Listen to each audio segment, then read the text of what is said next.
ने तो एक फटी धोती दिया है। अब इस फटी धोती को कैसे अपनी बहन को दूं, क्योंकि बहन मेरी राखी बानी है।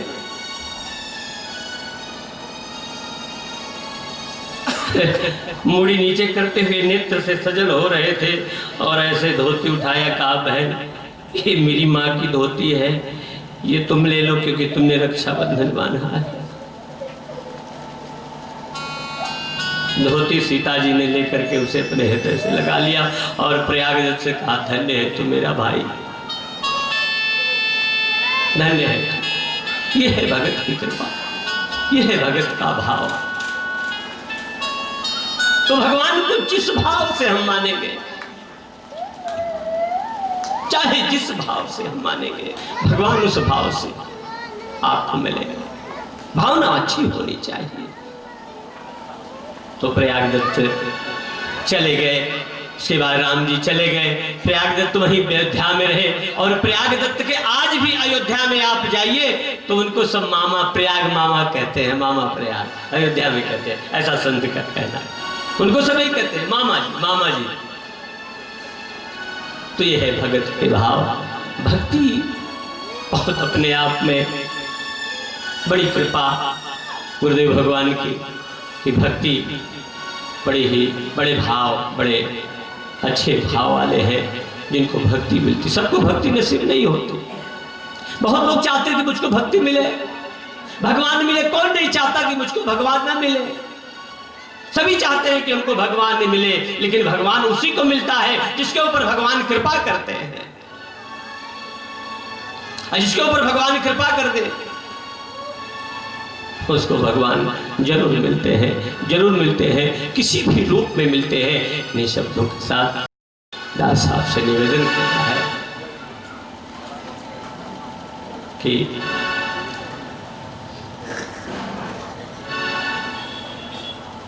मुझे तूने मालिक बहुत कुछ दिया है, तेरा शुक्रिया है, तेरा शुक्रिया है। मुझे तूने मालिक बहुत कुछ दिया है, तेरा शुक्रिया है, तेरा शुक्रिया है। मुझे मालिक बहुत कुछ दिया है, तेरा शुक्रिया है, तेरा शुक्रिया। मुझे तूने मालिक बहुत कुछ दिया है, शुक्रिया है, तेरा शुक्रिया है। न मिलती अगर हुई दात तेरी, न क्या थी अमाने में औकात। न मिलती अगर हुई दात तेरी, तो क्या थी जमाने में औकात मेरी। बड़े इतराते हैं, हम कहते हैं हमने किया है, घर बनवाते हैं हमने बनवाया, मकान हमने बनवाया, ये तो सब अपने हैं भाई। लेकिन विचार करिए कि अपना है ये कब पता चलता है? जब प्राण फिर ऊपर चले जाते हैं तब पता चलता कि भैया ये किसी कब तक, जब तक सामने है तभी तक पता। उसके बाद कहते नहीं मेरा न मिलती अगर हुई दात तेरी, तो क्या थी जमाने में औकात मेरी।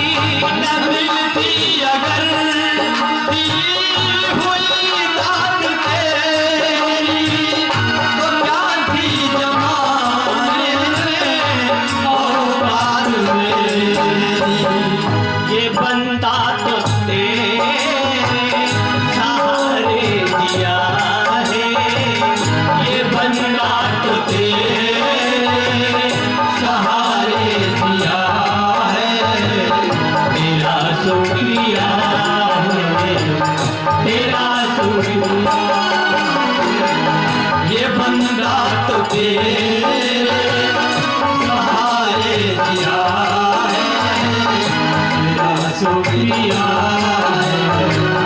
तेरा शुक्रिया। सत्संग में संतों की वाणी,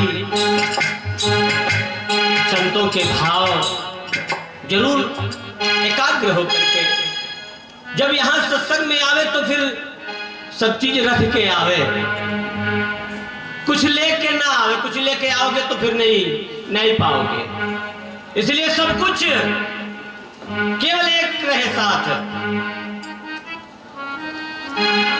फिर वही प्रयागदत्त ही सत्संग सुन रहे थे, वही अयोध्या में थे।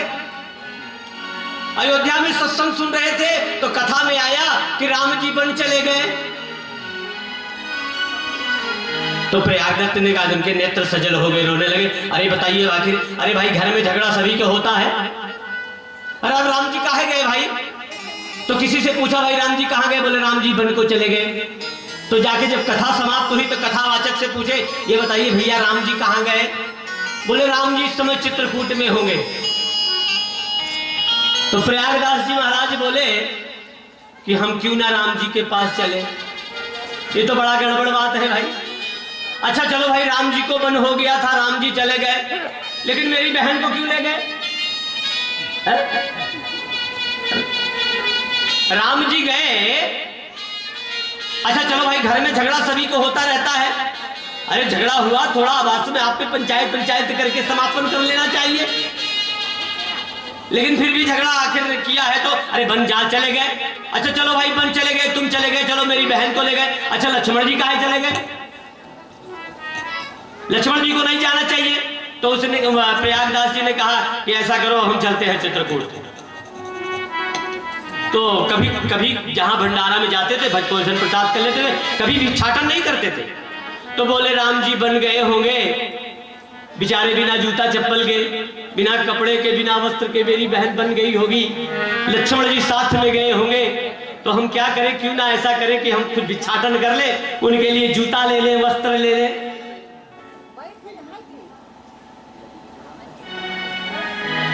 तो प्रयागदास जी महाराज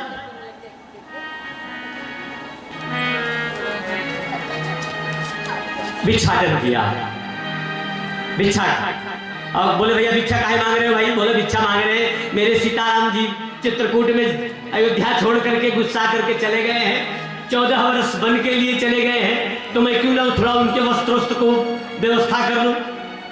तो उन्होंने प्रयाग ने क्या किया कि भगवान के लिए कुर्ता, धोती लिया, कुर्ता लिया। भाई हम जो पहनते हैं उसी की तारीफ है, पैंट बुस्कट तो कहेंगे क्योंकि पैंट बुस्कट अब पता नहीं भगवान पैंट बुस्कट पहनते थे उस समय तो नहीं मालूम, लेकिन अब आजकल तो पैंट बुस्कट कुछ ज्यादा ही चलता है। तो भगवान के लिए प्रयागदास जी ने पैंट बुस्कट नहीं लिया, तो भगवान के लिए उन्होंने धोती लिया, कुर्ता लिया, रुमाल लिया। धोती कुर्ता रुमाल भिक्षाटन करके धोती कुर्ता रुमाल लेकर के चित्रकूट चल दिए। और चित्रकूट जब जा करके वहां देखते पूछते हैं भाई यहाँ राम जी, वही हाल फिर हुआ कि भाई यहाँ कोई, यहाँ क्या, कहाँ से पागल चले जाते हैं। अभी हम लोग पूछे कि भाई मेरे गुरुदेव भगवान की, ये भगवान मेरे दिख रहे हैं, ये भगवान मेरे गुरुदेव भगवान ये मेरे हैं, ये परमात्मा है, यही सब कुछ है। कहेंगे गरीब इसका दिमाग खराब हो गया, अरे कहीं भगवान यहाँ है, लेकिन जो देखता है कि भगवान यहाँ है तो कहता हाँ हाँ भगवान है, और जो नहीं देखता भगवान को क्या कहेगा भगवान है कि नहीं है। तो भगवान से पूछते हैं भैया मेरे, हमने कथावाचक से सुना। देखिए कथावाचक की बात सुन करके चित्रकूट प्रयाग गए और वहां राम जी को ढूंढ रहे कि हमारे राम जी कहाँ हैं। हाथ में सर पे अपने पुटली बांधे, कुर्ता, सर पे जूता लेकर के चित्रकूट में घूम रहे कि भाई हमारे राम जी यहाँ आए हैं, अयोध्या छोड़ करके हमारे राम जी यहाँ आए हैं। तो किसी ने कहा कि भैया तुम किस, कोई पागल कहता था, कोई कुछ कहता था, और कुछ नहीं हुआ। मंदाकिनी नदी के उस पार गए, जंगल में कूद पड़े, सीताराम सीताराम गाते हुए, सीताराम। यही गुस्सा भी करते थे, रोते भी थे। अब देखिए भगत की अपनी मौज है, भगत तो गुस्सा भी करता है, भगत तो रोता भी है, भगत क्रोध भी करता है, और भगवान को अपने ढंग से पूर्ण करता है। और जंगल में प्रयाग चले गए, और जंगल में जाकर के वहीं कहीं झाड़ी में रज गए, रात हो गई, फिर भगवान को आना पड़ा। ये है भगवान की, और भगवान को आना पड़ा, सीताराम सहित आना पड़ा, और भगवान को सीता माँ को कहना पड़ा कि अब प्रयागदास को अपने साकेत धाम ले जाकर के दर्शन करा दो, नहीं ये इसी तरह से भटकता रहेगा। भगवान श्री रामचंद्र जी ने प्रयागदास को साकेत धाम ले गए और दिखाया कि बड़े ठाठ बाट। ये है भगवान की कृपा, ये है भक्तों का चरित्र। इसलिए भगत की कथा, भक्तों के चरित्र, संतों के सानिध्य में बैठ करके हमको जरूर कथा सुननी चाहिए और भगवान की कथा सुन करके मुझे मन में भाव रखना चाहिए, भावना अच्छी रखना चाहिए। इसलिए भाव को ही प्रधान है। इन्हीं शब्दों के साथ दास निवेदन करता है कि दास से कोई जो भी बाणी निकली गुरुदेव भगवान की कृपा से अगर कोई गलती हुई हो क्षमा, क्योंकि जुकाम से समय मौसम भी बदल रहा है, जकड़न है, आप लोग देखेंगे आवाज़ में थोड़ा सा परिवर्तन से गाँव कुछ पा नहीं रहे हैं क्योंकि जुकाम से शरीर जो है वो जकड़ हुई है। मैं क्षमा चाहता हूँ। साथ संगत बोलिए सदगुरु भगवान की, सदगुरु भगवान की।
Hare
Krishna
पवन सुत हनुमान जी महाराज की जय। गोस्वामी तुलसीदास जी महाराज की जय। बोलो भाई सब संतन की जय।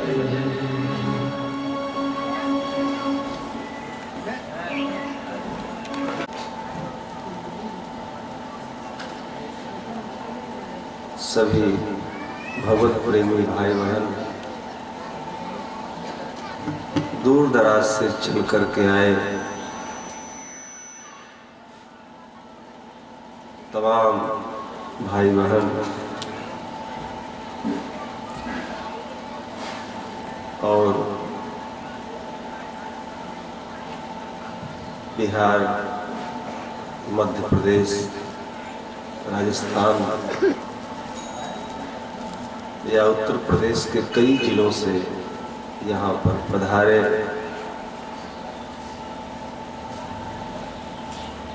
मेरी ये जन्मभूमि मैं आप सभी भाई बहनों को व्यासपीठ से प्रणाम करते हुए प्रयागराज की इस धरती पर बहुत बहुत स्वागत करता हूँ।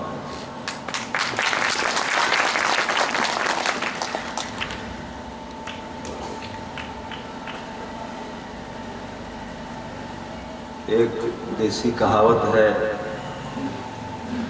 कि नानी के आगे ननियौरे के बखान। मैं यहाँ आने वाले जो दूर दराज से चल के भाई बहन आए हैं, मैं कुछ अपने हृदय के उद्गार, चूंकि ये मेरी जन्मभूमि है, मेरा गांव है, यहाँ के विषय में मैं कुछ आपके साथ रखना चाहूँगा।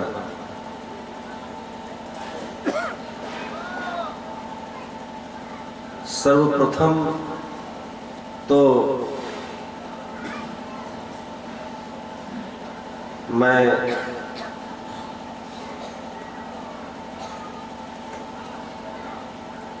जिस माता पिता के द्वारा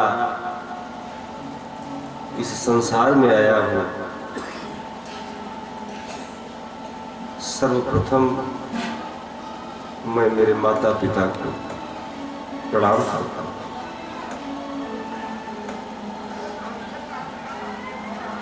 और विशेष तौर पर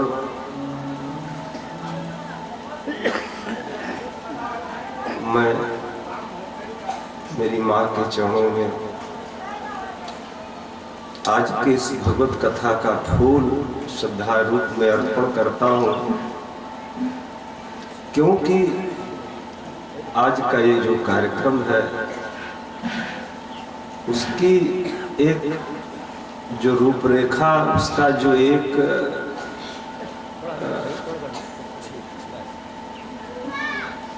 माध्यम बना, वो मेरी माँ है। मेरे बिहार और आश्रम से आए जो भाई बहन हैं, आपको पता होगा कि मेरी माँ की तबीयत ठीक नहीं है, पैरों से बड़ा लाचार है। और मैं दिवाली पर जब घर आया, कई सालों के बाद मैं दिवाली से बाहर इलाहाबाद में बिताया,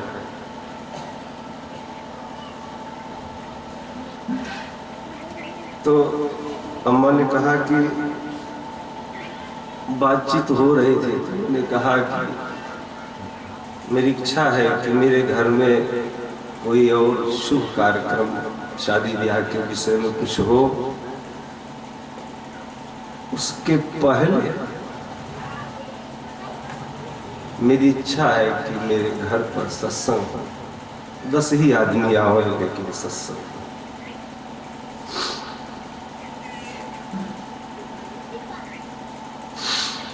मेरी माँ ने कहा कि बेटवा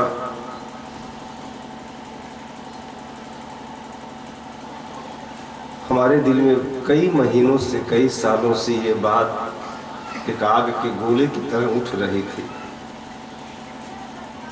कि सत्संग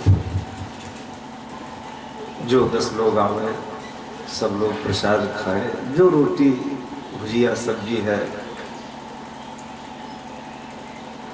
उसको अर्पण किया जाए। इतना कहते कहते माँ हमारी रोने लगी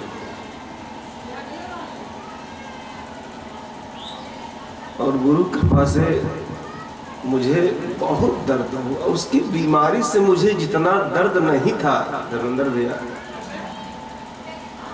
लेकिन जब उसके ये दिल के भाव उठे कि नहीं मेरे घर सत्संग हो, तो मुझे बहुत दर्द हुआ, बहुत, इतना असहनीय। मैं अपने आप को कोसने लगा कि 9 महीना इसने मुझको कोख में रखा था और 9 महीने के बाद मैं पैदा हुआ और आज मेरी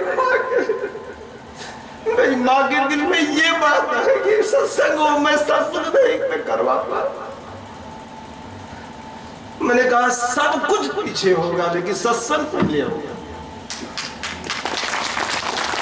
सब पीछे होगा, सत्संग भंडारा पहले। और मैं आप सभी भाई बहनों से निवेदन करूंगा, मैंने बिहार आश्रम में बढ़ौला में कहा है, याद रखना कि किसी और के लिए होता होगा। शादी एक परंपरा है, विवाह एक परंपरा है, गृह प्रवेश एक परंपरा है, तमाम शुभ कार्यक्रम हमारे आपके समाज में होते हैं। लेकिन मेरी दृष्टि में मुझसे कोई अगर पूछे तो मेरे गुरु के भंडारे से बड़ा दुनिया में कोई कार्यक्रम हो ही नहीं सकता।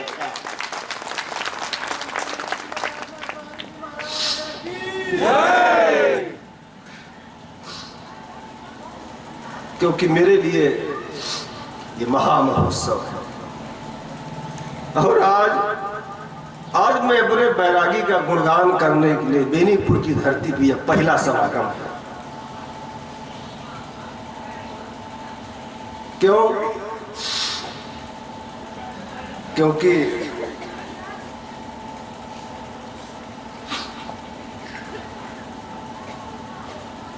वक्त का पैगंबर गुरुदेव भगवान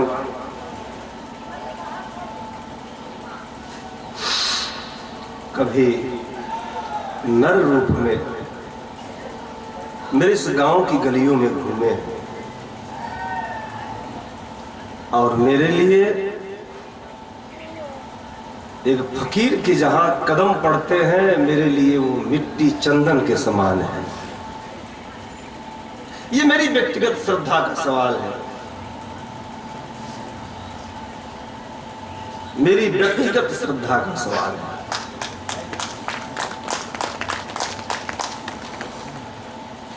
किसी के हाथ में हीरा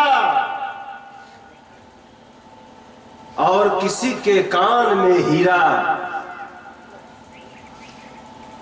किसी के हाथ में हीरा और किसी के कान में हीरा। हमें हीरे से क्या मतलब, हमारा यार है हीरा। हमें हीरे से क्या मतलब, हमारा यार है हीरा।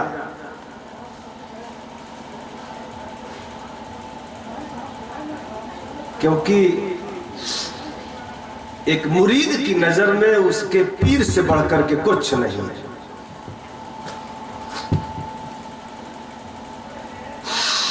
मैं कोई मिशनवादी आदमी नहीं हूं साहब, माफ करना आप मुझे, ये मेरे बैरागी का मंच है।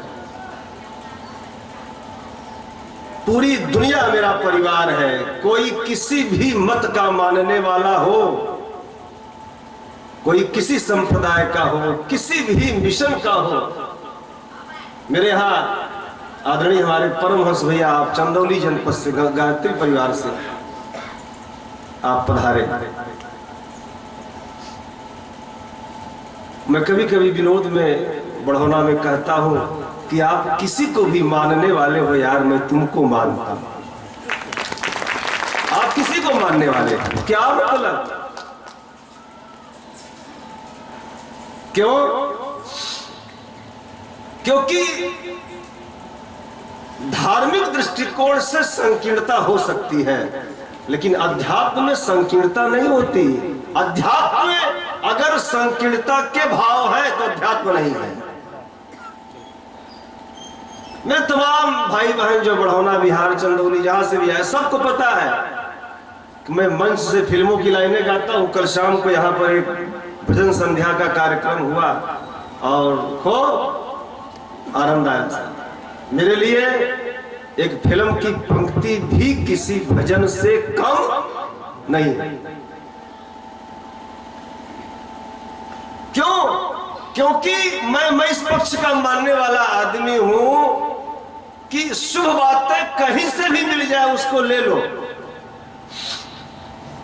कहीं से भी मिले साहब, चाहे वो एक पत्रिका से मिले, चाहे वो मोबाइल के व्हाट्सएप के मैसेज से मिले, चाहे फेसबुक से मिले, चाहे वो दो चार लोग आपस में बैठ करके बातें करते हो उनके द्वारा मिले, चाहे एक छोटे से बच्चे के द्वारा मिले, चाहे एक बहुत बड़े से बड़े विद्वान के द्वारा मिले, कहीं से भी मिले।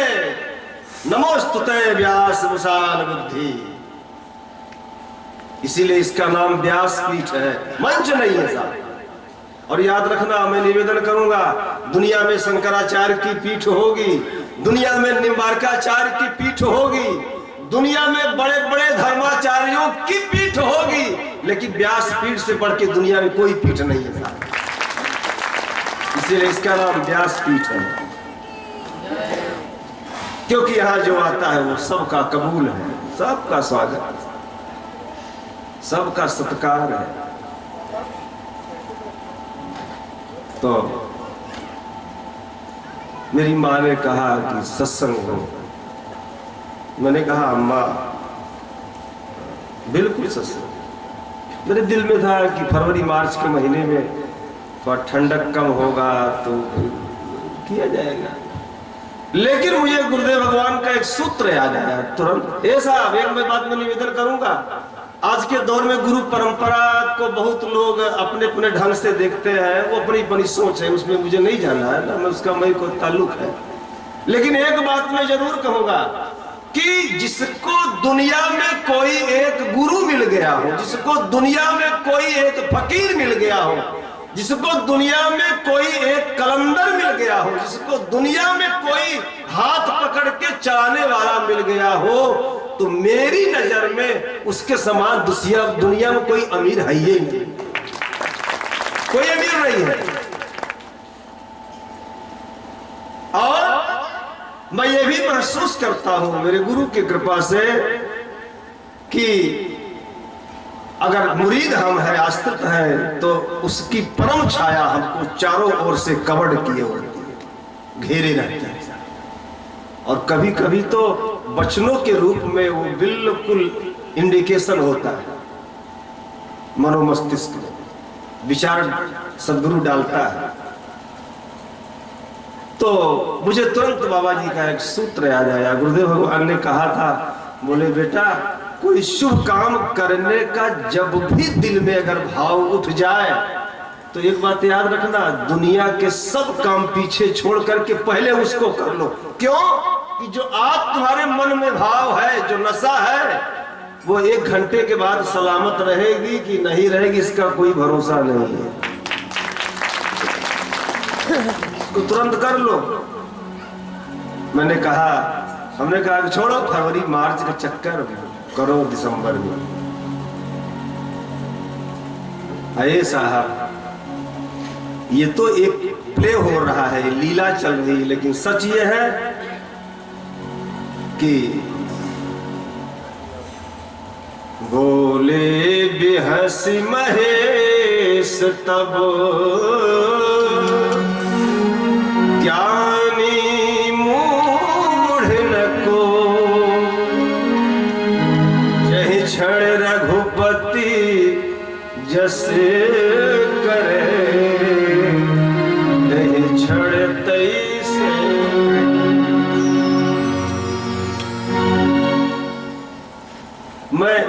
मेरी माँ ने कहा कि बेटवा सत्संग हो। मैं अपने मन में सोचने लगा कि यार श्रवण कुमार अपने माता पिता को अपने कंधे पर लेकर के तीर्थ यात्रा कराया था।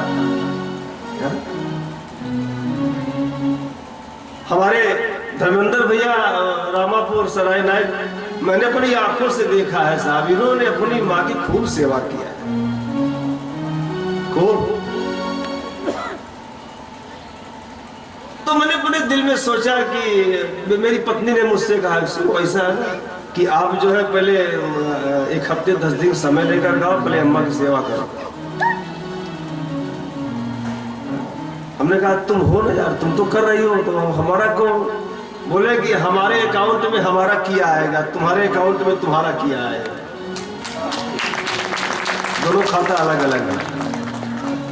हमने कहा ठीक है भाई आएंगे। तो मैंने अपने दिल में सोचा कि यार कह रहे हैं कि चलो वहाँ घर आना है हफ्ते 10 दिन के लिए, और इधर जब ये बात होने लगी तो मेरे दिल में उठा कि यार श्रवण कुमार अपने माता पिता को तीर्थ यात्रा पे ले गया था, और एक हम ऐसे नालायक आदमी है कि मेरी माँ साहब, मैं मेरे दिल की बात कह रही कि जब अम्मा ने कहा कि नहीं बेटवा सत्संग हो, मेरे दिल में आया कि हम तीर्थ यात्रा तो नहीं करा सकते, लेकिन मैं आप सभी भाई बहनों से निवेदन करूंगा, मैं इस गांव के लोगों को, चूंकि साहब देखो ये गांव जो है मेरा ना, ये साहब एक विद्वता का गांव, याद रखना, बिहार और चंदौली से पधारे हुए लोग।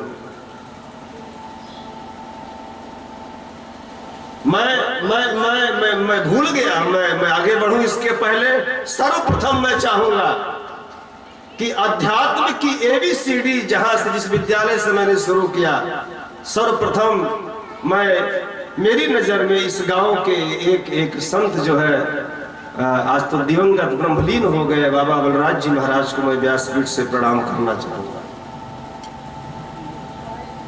दूसरा, मेरी राम की यात्रा में, मेरी राम से मुलाकात कराने में एक बहुत बड़ा अहम रोल, बहुत बड़ा अहम रोल साहब इसी गांव के आज वर्तमान में यहाँ पर मौजूद परमादरणीय हमारे मास्टर साहब तुलसी राम जी महाराज, जिन्होंने मेरा बहुत योगदान किया, बहुत आभारी हूँ। और तीसरा, मेरी दृष्टि में एक फकीरी बाना में साहब, कोई बहुत पोशाक नहीं, कोई बहुत ज्यादा टंट घंट नहीं, लेकिन मेरी दृष्टि में एक मुकम्मल फकीर अगर बेनीपुर में कोई था मेरी नजर में व्यक्तिगत, तो बाबा सुखराज जी महाराज, मैं उनको व्यासपीठ से प्रणाम करना चाहूंगा। और चौथा, मैं कला का प्रेमी भी हूँ साहब, मैं चाहूंगा हमारे बीच में मास्टर साहब बलराम मठ साहब है, मास्टर साहब हाँ भेजे मास्टर साहब आओ।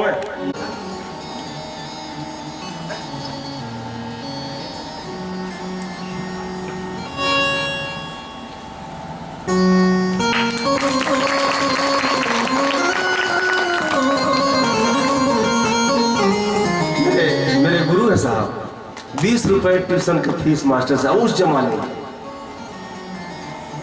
और दूसरा परिचय मैं ये कराऊंगा कि मेरे गांव का एक कलमकार है, आपकी रचनाओं ने बहुत प्रसिद्धि तो नहीं मिल पाई, लेकिन मैं खुद भी बहुत पसंद करता हूं, मैंने गाया भी है समसामयिक गीत। और मेरे गांव में बिलवरिया के लेखकों में साहब आप एक कलमकार हैं। मैं कला का भी प्रेमी हूँ और कलम का भी प्रेमी हूँ। और सबसे बड़ा सौभाग्य ये, मैं आप सभी भाई बहनों से निवेदन करूं कि आज का इस कार्यक्रम के यहाँ होने में मास्टर साहब के पूरे परिवार का मुझे बहुत बहुत, ये मेरे 4 घर पड़ोसी यहाँ पे 1 2 3 4 मेरे चारों घर के जो पड़ोसी है, सांसारिक दृष्टिकोण से जात में हमारी भिन्नता है, लेकिन मैं एक बात दिल से कहूँगा कि मैंने 4 घरों में बचपन से लेकर किस उम्र तक बिताया है। मैंने ये नहीं महसूस किया कि मैं किसी गैर के घर में हूँ। मैंने इन घरों से रोटी मांग के खाया है साहब। अरे चलो यार, आज तो मेरे बैरागी कृपा से मेरे पास 1000 रुपए मीटर का कुर्ता पैजामा साहब, लेकिन मैं वो कैसे भूल जाऊं। मैं एक बार विंध्याचल धाम में मंदिर में दर्शन करने गया, मास्टर साहब के लड़के का मैंने कुर्ता और पैंट उधार मांग के ले गया साहब, वो कैसे भूल जाऊं यार। मुझे एक शर्ट और पैजामा मास्टर साहब के लड़के ने दिया था पहनने के लिए। मैं निवेदन करूंगा आपसे, जिन दुनिया में कितनी भी बुलंदी पर कोई पहुंच जाए साहेब, लेकिन खबरदार हम सायादार पेड़ जमाने के काम आए। हम सायादार पेड़ जमाने के काम आए, और जब सूखने लगे तो जलाने के काम आए। कच्चा समझ के बेच न देना मकान को, शायद ये कभी सर को छुपाने के काम आए। शायद ये कभी सर को छुपाने के काम आए साहब। मैं बहुत बहुत आभार मेरे, अब मैं पड़ोसी का ही नाम क्यों ना साहब, मैं तो पूरे गांव और आसपास के साहब, मैं पूरी पृथ्वी का आभार व्यक्त करता हूं।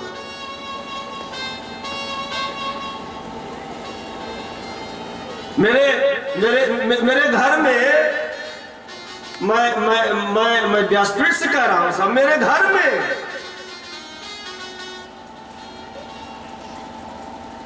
आज जो रोटी बनती है, मेरा परिवार सुने इस बात को, ये संजय नहीं बोल रहा है, मेरा बैरागी बोल रहा है।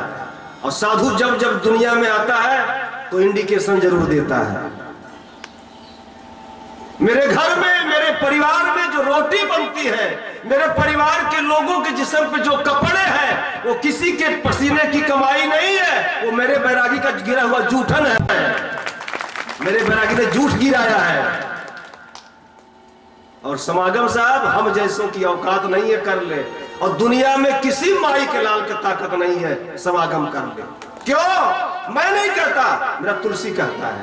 प्रमाण लो, गोस्वामी जी महाराज कह रहे हैं क्या कि आज धान में धान यति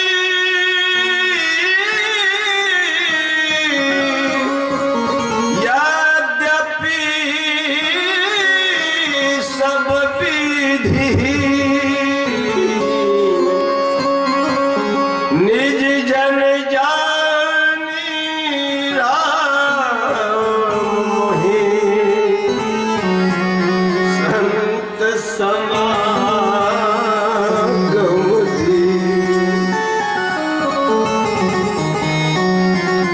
कार्यक्रम की आज ये यजमान मेरी माँ है साहब, मेरे माता पिता है।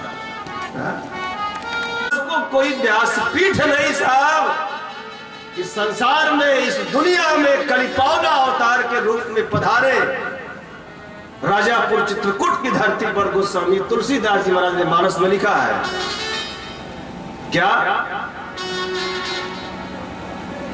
कि धन्य धन्य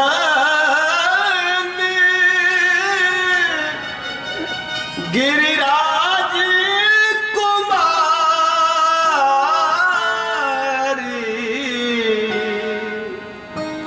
तुम समान नहीं को उपकारी। मां पार्वती ने भगवान महादेव से कहा कि प्रभु आप आज बड़े प्रसन्न चित्त दिखाई पड़ रहे हो, मुझे राम कथा सुनाओ। भगवान महादेव ने कहा कि देवी, जो तुमने मुझसे जिज्ञासा प्रकट की है, ये राम कथा केवल एक चंद लोगों के लिए नहीं है। धरती पर जो गंगा बह रही है वो तो कुछ स्टेट को छू के बह रही है, कुछ जिलों को, कुछ बस्तियों को, कुछ प्रांगण को छूती हुई चल रही है। लेकिन तुम जो मुझसे राम कथा सुननी चाहती हो, पूछे रघुपति कथा प्रसंगा,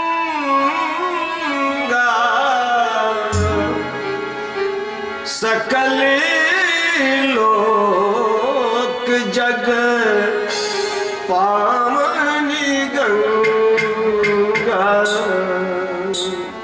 पूरे संसार को पावन करने वाली ये राम कथा है। पूरी संसार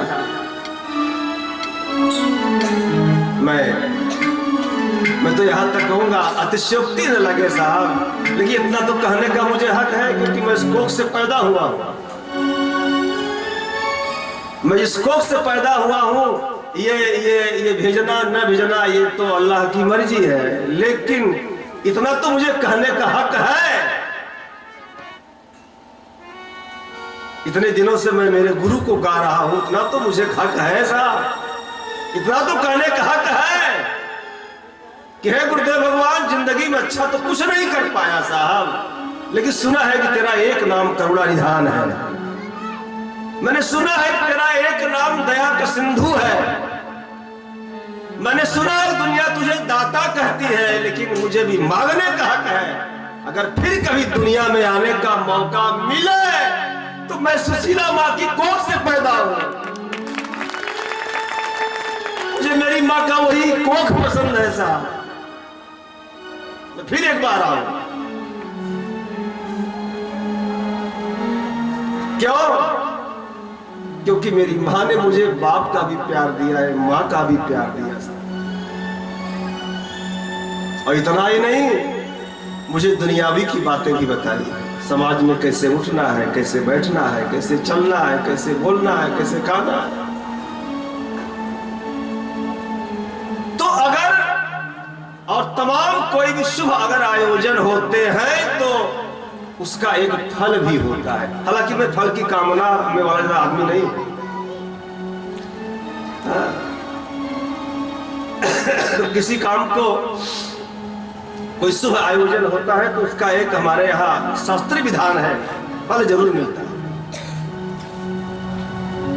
मैं व्यक्तिगत फलवादी नहीं हूं साहब, और मेरे लिए कोई फल की अगर बात करे तो मेरे लिए इससे बढ़कर के और फल क्या हो सकता है साहब कि घर बैठे ही मेरे घर त्रिवेणी बह रही है, त्रिवेणी की धारा है। इससे बढ़कर और फल क्या हो सकता है? दुनिया में मुझे एक फकीर मिला, दुनिया में मुझे एक जोगी मिला जिसने मेरे दामन को पकड़ा, मेरे हाथ को पकड़ा, मुझे चलना सिखलाया। इससे बढ़कर और फल क्या हो सकता है?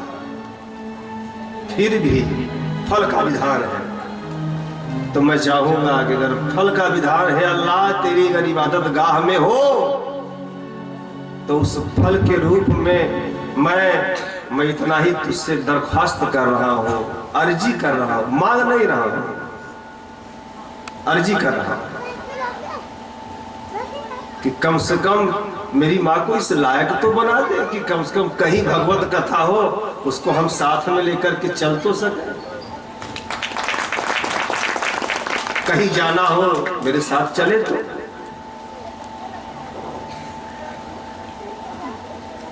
मुझे आप क्षमा करना, मैं कोई अपनी पर्सनल ये डायरी खोल करके नहीं बैठा हूं आपको सुनाने के लिए, लेकिन कभी कभी व्यक्तिगत बातों को खोलना भी ये भी एक सत्संग है। जब तक संत धरती पर आए वो अपनी बातों को जाना तो परब्रह्म परमात्मा की प्राप्ति हुई, परब्रह्म परमात्मा को जाना वगैरह वगैरह वगैरह। लेकिन सब कुछ के बावजूद भी अगर अपने दिल में ही वो रख करके मर गए होते तो दुनिया को क्या मिलता? क्या मिलता? मेरा परिवार, मेरे घर, मेरे 2 भाई और जो बच्चे। साहब ए साहब, भैया तो भजन शुरू किए, वो तो पूरा आधे पर छोड़ दिए। लेकिन मैं निवेदन करूंगा और इस बात को हमेशा याद रखा जाए,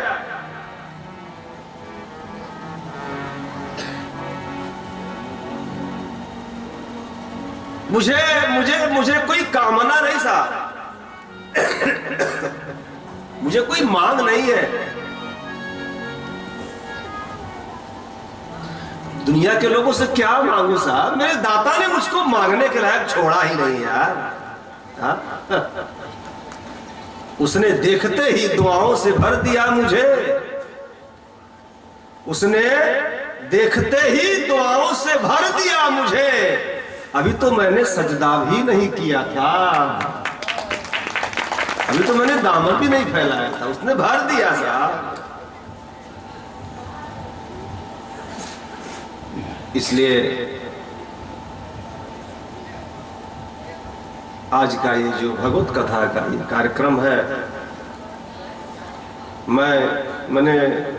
मैं बिहार से जब चला, वहां से मैंने इतवार के कार्यक्रम में कहा बिहार के लोगों को कि ये कार्यक्रम आपका है और हम तुम्हारी सेवा करने के लायक है नहीं, इस बात को मद्देनजर रखना। हम तुम्हारी सेवा नहीं कर सकते। और चलो छोड़ो, मैं तो यहां तक भी कहने का हक रखता हूं साहब, भगत की सेवा भगवान भी नहीं कर सकता।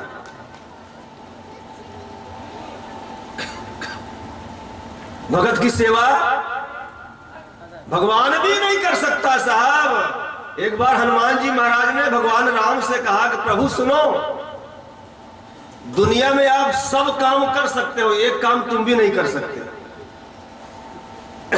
मैं मानता हूं कि तुम सब कुछ करने वाले हो, सब काम तुम कर सकते हो, लेकिन एक काम आप नहीं कर सकते। राम जी ने कहा, बोले यार ऐसा कौन सा काम है कि तुम कर सकते हो हम नहीं कर सकते? बोले प्रभु मानो तो मानो। बोले ऐसा कौन सा काम?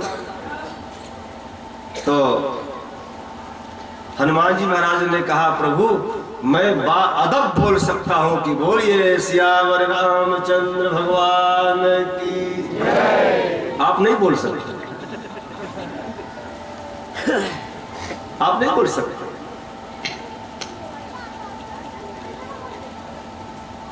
तो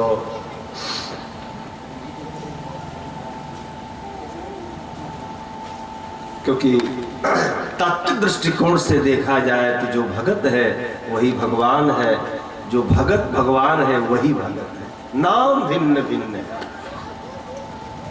ये पूरा ब्रह्मांड जो है अस्तित्व, ये पूरा परब्रह्म परमात्मा से ओतप्रोत है।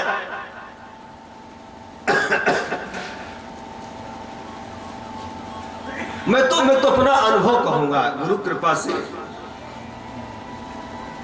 कि आपके हमारे दिल में अगर जिज्ञासा है, भाव है, प्रेम है, श्रद्धा है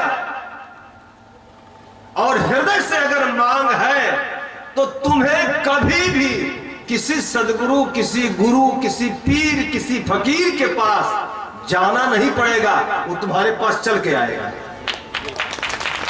कहीं नहीं जाना पड़ेगा, तुमको ढूंढ लेगा। हम क्या ढूंढेंगे यार, हमारी क्या औकात है, हम क्या ढूंढेंगे? था यूं ही मिल गया था, यूं ही कोई मिल गया था। कोई मिल गया था,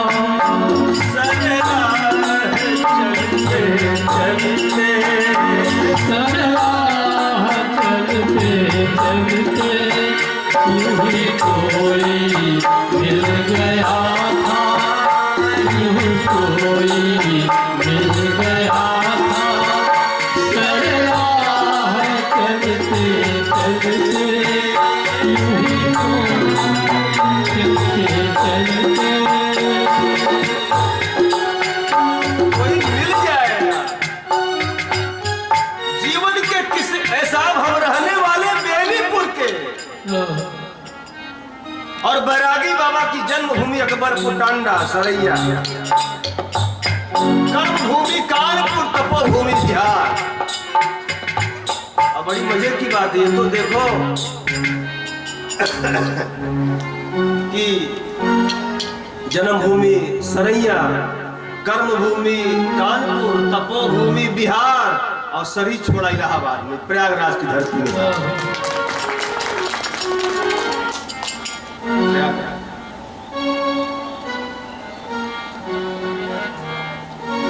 कोई नाता नहीं, लेकिन इतना तो जरूर है ना साहब, कहीं कहीं से इंटरनल कनेक्शन है, कहीं न कहीं से जुड़ाव है, कहीं न कहीं से।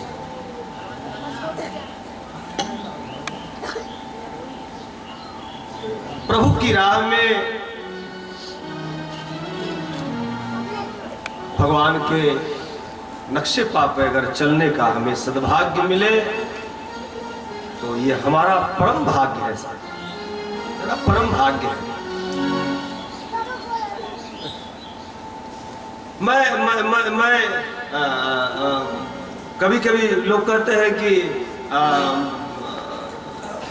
मैंने सुना है अक्सर कि नहीं हमको पूजा पाठ क्या करना, हमने तो परब्रह्म परमात्मा को जान लिया है, तो पूजा पाठ क्या करना।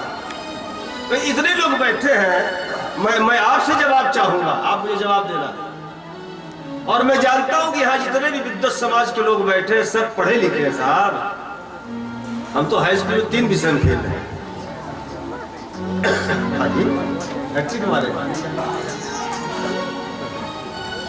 लेकिन आप मुझको बताओ कि एक लड़का जो है वो आईएएस अफसर हो गया, एक लड़का आईएएस अफसर हो गया और उसको नीली बत्ती मिली साहब, अपने फोर्स लश्कर के साथ वो जा रहा है कार से, और रास्ते में उसको प्राइमरी में पढ़ाने वाला टीचर एक सोटा लेकर के पैदल गुजर रहा है, और वो आईएएस अफसर महोदय जा रहे हो और शीशा खोल करके वो मास्टर से पूछे, मास्टर साहब नमस्ते, और मास्टर साहब सब ठीक ठाक है, बढ़िया है, मजे में है आप, सब बढ़िया है ना? तो आप बताओ, जवाब दो मुझे, क्या इस ढंग से बात करना उस टीचर के साथ में उस अफसर महोदय क्या शोभायमान है? जवाब दिया जाए।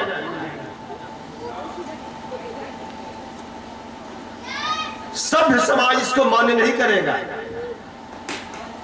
किसी भी कीमत पर। मान्य क्या करेगा? मुझसे पूछो। मान्य ये करेगा कि तुम आईएएस हो गए, गेट खोलो कार का, चप्पल उतारो पैरों से और दोनों हाथों से झुक करके उस टीचर को प्रणाम करो। क्यों? कि तुमने ककहरा उसी मास्टर ने पढ़ाया है। क ख ग घ अंगा उसी तुमको टीचर ने पढ़ाया। नहीं साहब, मैं पूजा करने की पद्धति का विरोधी नहीं हूं, बिल्कुल नहीं। हाँ, ये बात और है, मेरे पूजा करने का, मेरे इबादत करने का ढंग अलग अलग है, बस इतना ही है। फकीरी मिजाज हूं, अंदाज जुदा रखता हूं। फकीरी मिजाज हूं, अंदाज जुदा रखता हूं। लोग यहां वहां भटकते हैं, मैं अपने दिल में खुदा रखता हूं। मैं अपने दिल में। और चलो छोड़ो साहब, लोग मंदिरों में मस्जिदों में ढूंढते हैं गाली। लोग मंदिरों में मस्जिदों में ढूंढते हैं गालिब। मैं जहां भी सर झुकाता हूं रब से रूबरू हो जाता हूं। क्यों? क्योंकि अरे तुझ में रब दिखता है यारा मैं क्या करूं।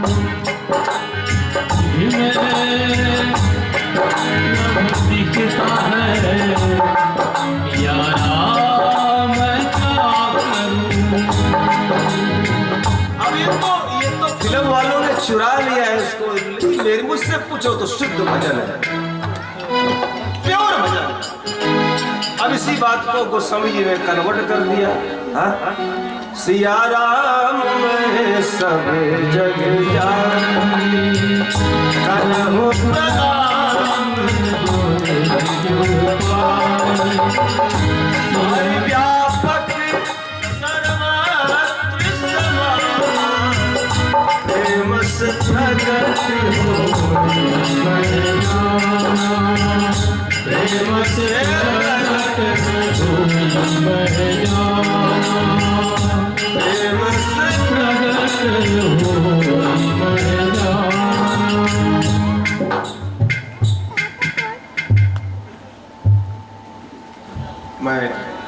मैं आप सभी आदरणीय भाई बहनों के चरणों में, मेरे बिहार सरकार, मैं तो विशेषकर बिहार की बात करूंगा, कभी भूले ना।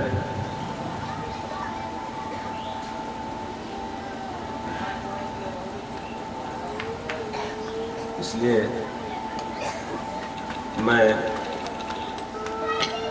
मैं अपने दिल में सोच रहा था मैं यहाँ कैसे बैठूंगा, क्योंकि ये तो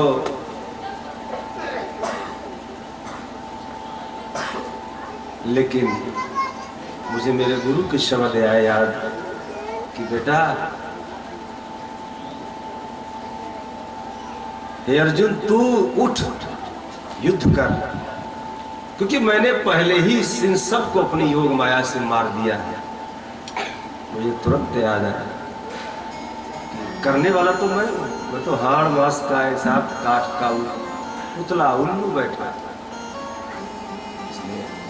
मुझे बहुत आज मैं बहुत खुश हूँ साहब। मैं एक बात बताऊँ आपसे, अपने दिल की बात कहूँ कि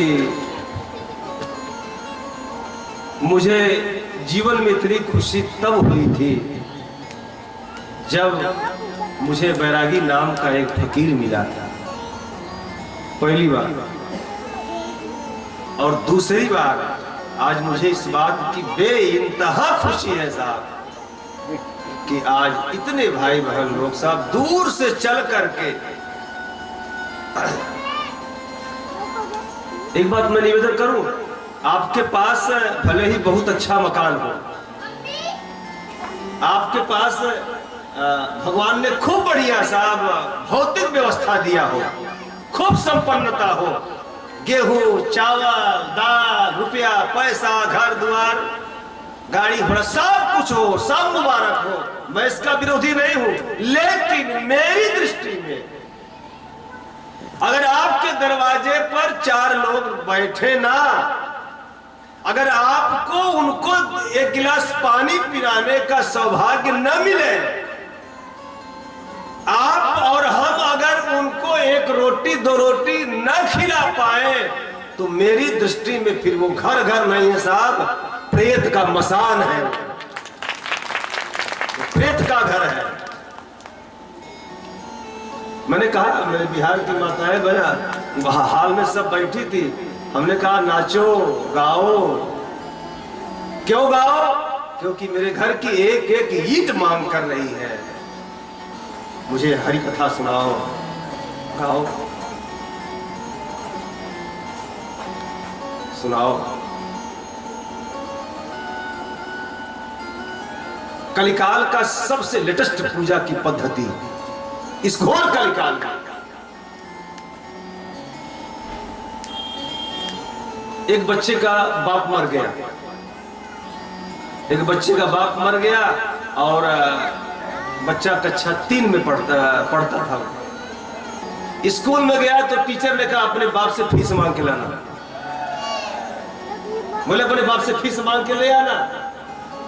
तो वो गया, उसको उसके बाप को लोग गाड़ दिए थे जमीन में, और उसका एक समाधि चबूतरा बना था मिट्टी का। तो वहां पर जब बच्चा गया और जा करके वो अपने बाप के चबूतरे पर बैठ गया, बोले पापा टीचर ने कहा है कल फीस लेकर के आना, मुझको फीस दो ना। छोटा सा बच्चा, अबोध बुद्धि उसकी, बोले मुझको फीस दे दो। उसी के बगल में एक आदमी, माला फूल की दुकान थी, और उस फूल वाले दुकान पर से वो थोड़ी दूर पर एक मंदिर था, और मंदिर में जाने के लिए वो फूल माला खरीद रहा था। और जब फूल माला खरीद रहा था तो उस व्यक्ति के कान में इस बच्चे की तोतली जुबान में आवाज पड़ी, पापा उठो मुझको पैसे दो दो, टीचर ने फीस मांगा। उस बच्चे को क्या पता कि मेरा बाप तो नहीं है, दुनिया में मर चुका है। इतने में उस आदमी ने क्या किया कि फूल लेना खरीदना छोड़ करके वहां से आया और पैसे निकाल करके बच्चे के हाथ में रखा। बोले बेटा ये पैसे ले लो। बोले अंकल ये क्या है? बोले तेरी फीस जमा करने के लिए तेरे पापा ने तेरे पास भेजा है, ये भी देने का ढंग है। और बाबा जी की बात, बाबा जी के बड़ा लेटेस्ट दोहा साहब, हमारे लिए तो वेद मंत्र है, गुरु के वचन ही वेद है साहब। हाँ बाबा जी का रामलग भैया याद करिए। हाँ रामलग भैया एक बार हमसे कहे लागे कि हमारे थ्रेसर पर गेहूं की मड़ाई भई रहे और लाला करमचंद जी महाराज आए और सब लोग बोरी में गेहूं भर रहे थे। अब गेहूं भर रहे थे तो गेहूं भरते समय लाला जी आए तो कहे लगे ला जरा हम भी देखे भरे, तुम लोग कैसे भरते हो बोरी में। और जब भरने के लिए गए तो सब लोग बोले अरे रहन दो आप, अरे बाबा जी आप रहन दो, छोड़ो छोड़ो छोड़ो। तो बोले वहां पर सर पिताजी इनके जो और परिवार के सज्जन श्रेष्ठ लोग थे, उन्होंने कहा चुप रहो, चुप चुप चुप, दे दे भरने दे उनको। और साहब वो गेहूं डरिया का उठा करके बोरी में जब भरे तो मुझको अभी मैं मुझसे अक्सर मुलाकात होती है, वो मुझसे कहे लगे भैया कि लाला जी जो बोरिया भरे रहे वो आज तक खाली नहीं हुए। तो बाबा जी क्या कहते थे, लेटेस्ट दोहा कि राम नाम के कारणे सब धन डारो खो, और मूर्ख कहे कि गिर गया दिन दिन दूना हो।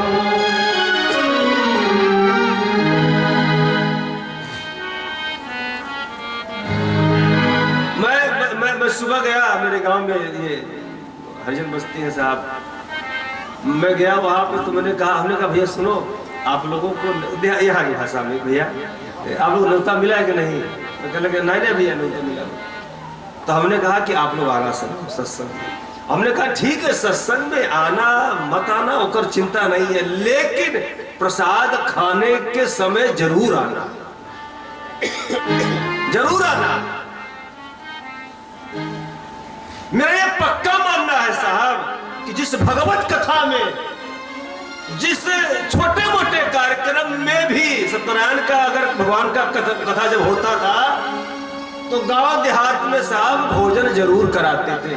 मेरे बैरागी बाबा के उसूल था, वो कहते थे कि बेटा उसको पानी मत पिलाओ, लेकिन अगर भोजन करने के समय मौके पर आ गया उसको रोटी खिलाओ, उसको खाना खिलाओ।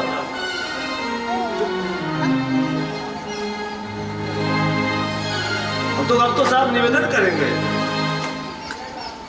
हालांकि संसारिक दृष्टिकोण से नेता हम तो साहब हाथ जोड़ के विनती करेंगे। आज ये पहली बार ऐसा मुझे मेरे गांव में गाने का अवसर मिला है प्रभु की महिमा को, गुरु की महिमा को। लेकिन मैं जरूर कहूँगा कि अगर यहाँ पर ये सत्संग भंडारा का कार्यक्रम हो तो मैं आपको आजीवन साहब निमंत्रण देता हूं कि मेरे घर यहाँ आप पर आकर के आप जरूर प्रसाद खाइएगा। सत्संग में आना से मत, वो चिंता नहीं, प्रसाद जरूर खाना। क्यों? क्योंकि मेरे गुरु ने कहा साहब कि जो आता है किसी के दरवाजे पर खाने के लिए वो 2 रोटी 2 पूड़ी का मरा नहीं है साहब। शुक्र मनाओ कि 2 पूड़ी खाया है, तो 2 के आगे 0 बढ़ा करके तुमको वापस करने के लिए आया, देने आया है।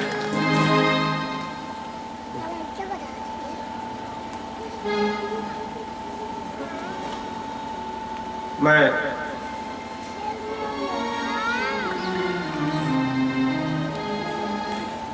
किस रघुपति जस करें तही क्षण कैसा। मैं निवेदन करूंगा कि हमारे बीच में गुरुदेव भगवान के बड़े प्यारे नहीं आवे दोनों के लिए आवे बाल गोविंद भैया कानपुर से आप पधारे हैं, आप आए। और मैं चाहूंगा कि राजेश भंडारे में किसी बच्चे को ड्यूटी दे करके राजेश आवे 10 मिनट के लिए यहाँ पे, और यहाँ पर जो हमारे अतिथि हैं उनका स्वागत करें। किसी को बाबा दिल सिंगार जी महाराज की, श्याम रामचंद्र की, उमापति महादेव की, राधा कृष्ण भगवान की, हनुमान जी महाराज की, सदगुरुदेव भगवान की।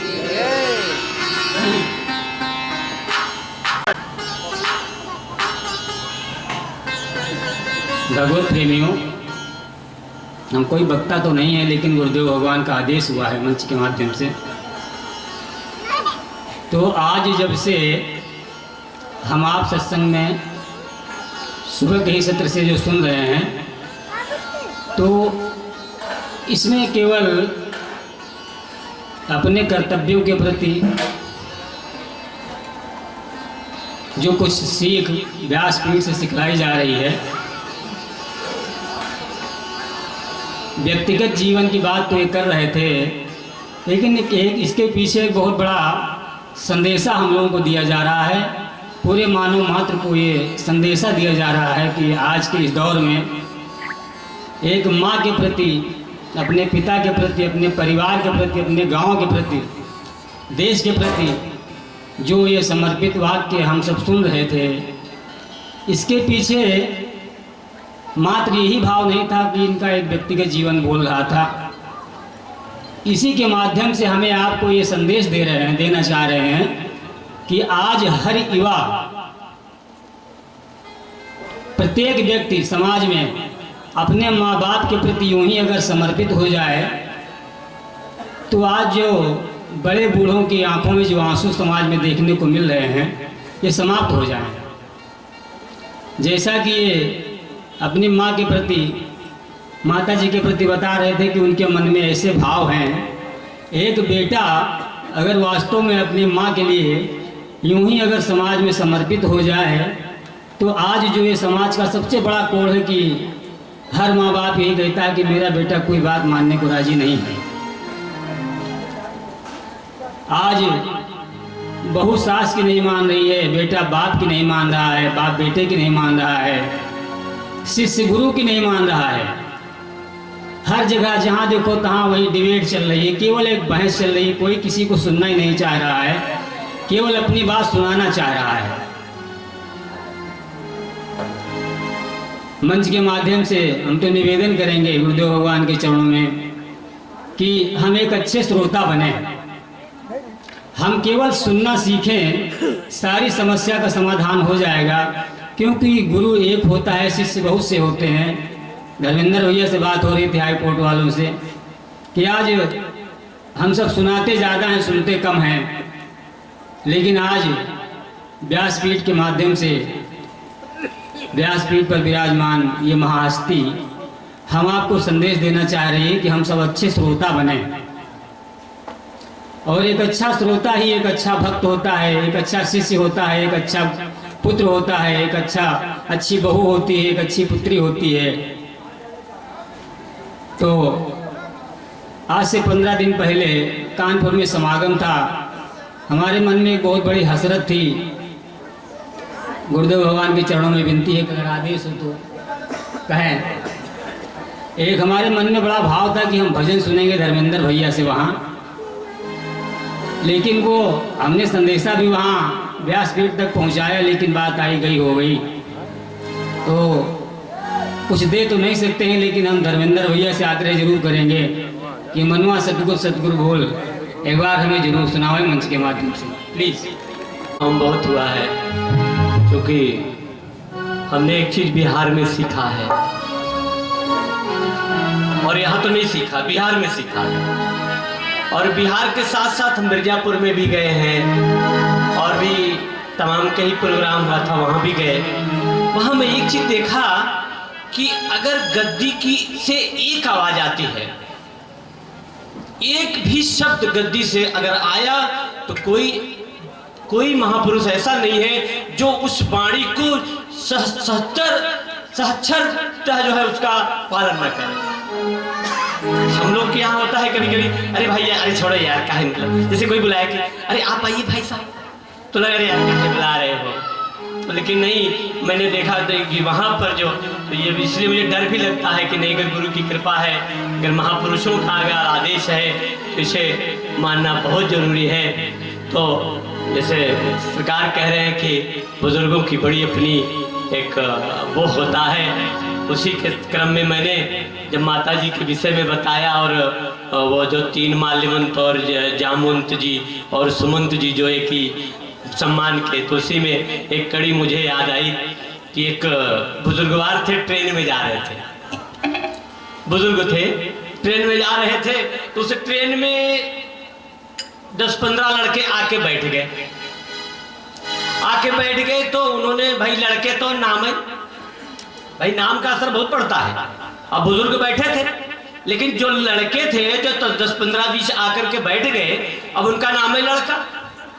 तो लड़के तो शांति से तो बैठ ही नहीं सकते, अगर पुत्र हो और कुछ हो तो बात दूसरी, लेकिन लड़का तो शांति से बैठना उनका काम नहीं। तो उन्होंने कहा यार ऐसा करो, जहां हमको उतरना है हम लोग कोशिश करें कि वहां चैन खींच ले और उतर जाएंगे वहां से।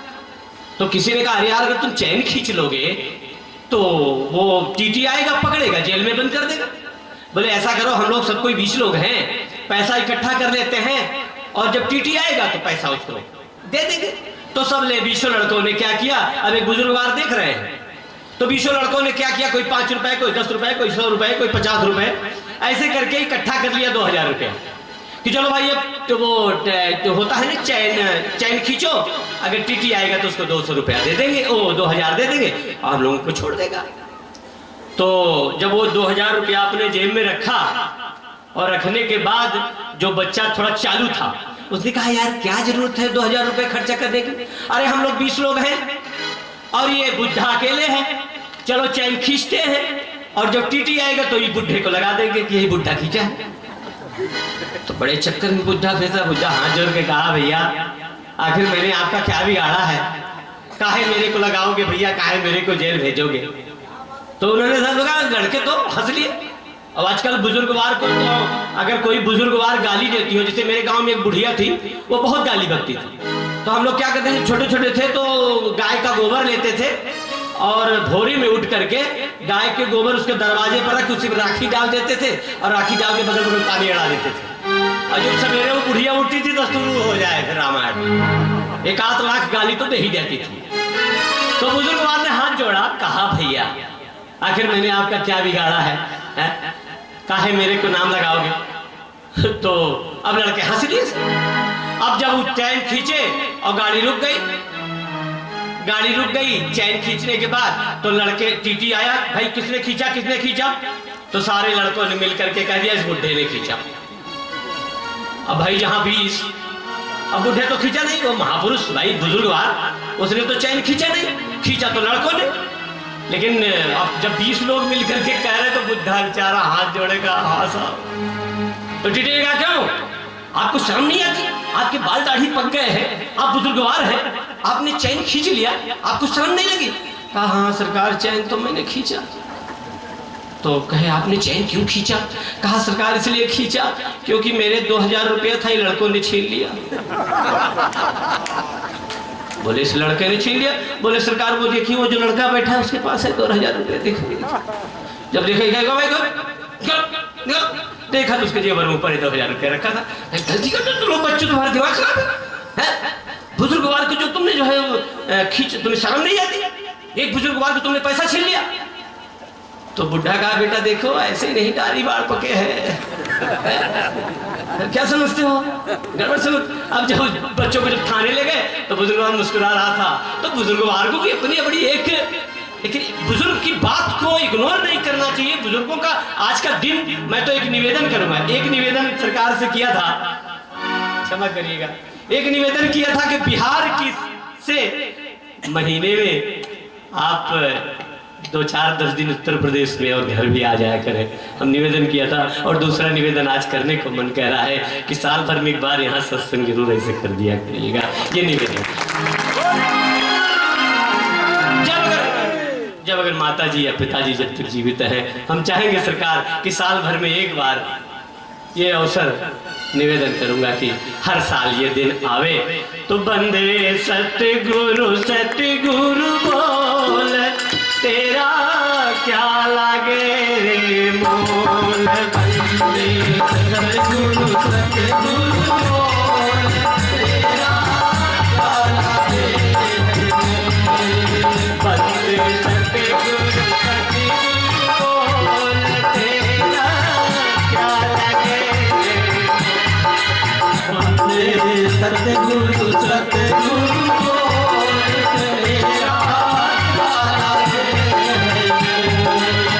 तेरा क्या लगे है मोल, तेरा क्या लगे है मोल। बंदे सतगुरु बोल, तेरा क्या लगे है मोल।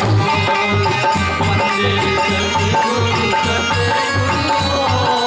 तेरा क्या लगे। अरे सब चीज में तो पैसा लगता है, अरे रोटी में पैसा लगता है, हर चीज में पैसा लगता है, लेकिन मैं देख रहा हूँ सब नहीं बोल रहे हैं। अरे बोल तो सही। अरे ये मुंह भगवान ने दिया है, ये परमात्मा ने कान दिया है सुनने के लिए और मुंह दिया है बोलने के लिए। इसके बावजूद भी अगर हम चुप रहे, ये भी कहा है 10-20 कोस नहीं चलना, तेरे सिर पे भारी नहीं चलना।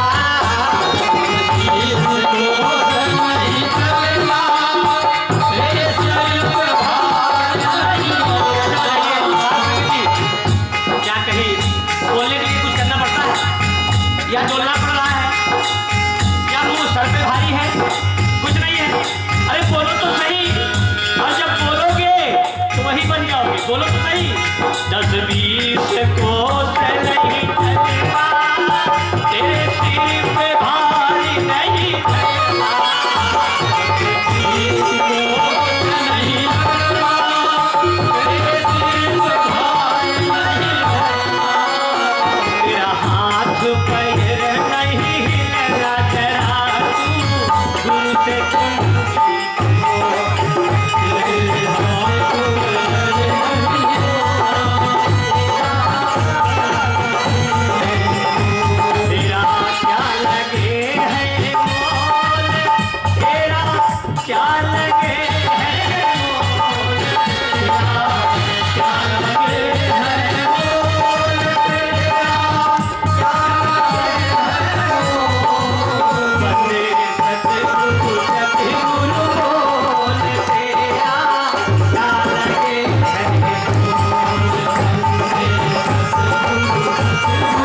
ये मन बहुरंगी घोड़ा, घोड़ा संग पांच बछड़ा।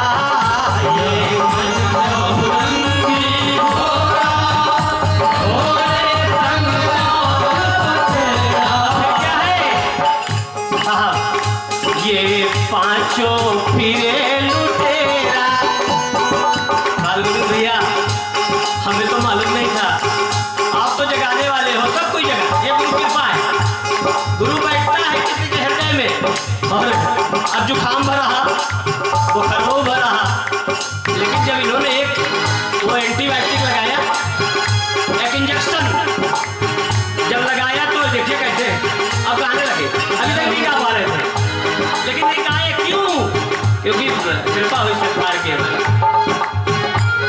सरकार की कृपा हुई। अरे साहब बड़ी हम तो बड़भागी हैं हो, बड़भागी है। हमारे पास तो आपने कहा ना कि भगत को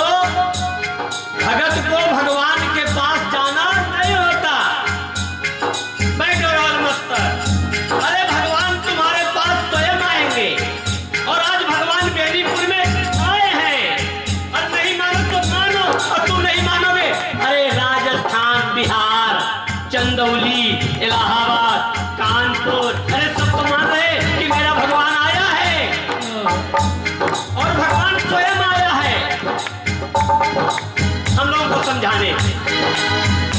ये मन बहुरंगी घोड़ा, घोड़ा संग पांच बछड़ा। ये बहुरंगी घोड़ा, घोड़ा संग पांच बछड़ा। ये पांचों फिरे लुटेरा भाई, इनके नाता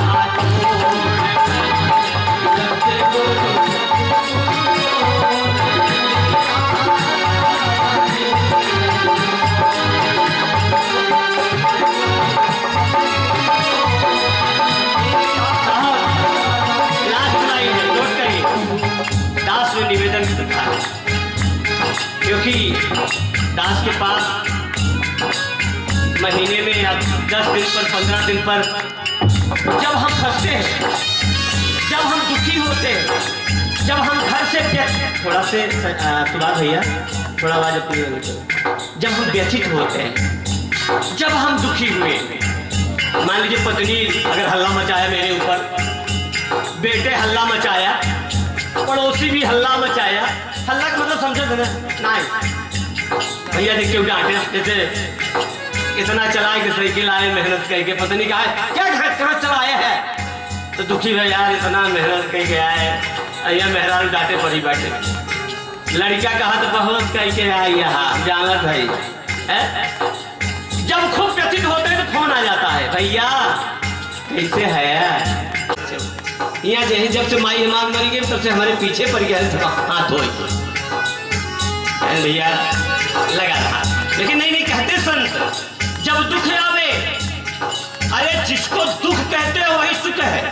संतों के जीवन में, भगत के जीवन में अगर दुख नहीं आए तो भक्ति नहीं है। ध्यान से नोट करना, भगत के जीवन में अगर दुख नहीं आए तो समझ लेना कि भक्ति। और दुख आवे, मुसीबत आवे, पड़ोसियों से मार पड़े, बीवी से भी थोड़ा आखिर चला, बच्चा भी हड़कावे तो समझ लेगा कि अब मन भगवान में जा रहा है, तो जाए भगवान में मन। भाई संजय जी समझावे, बिगड़े को राह बतावे। भाई संजय जी समझावे, बिगड़े को राह बतावे। समझ में आए? नहीं सर, आप आए हैं, बैठे हैं, समझा रहे हैं, क्या समझो, सूत्र है। भाई संजय जी समझावे, भाई बजवा तेज बगा, आवाजिया सुने जरा। भाई संजय जी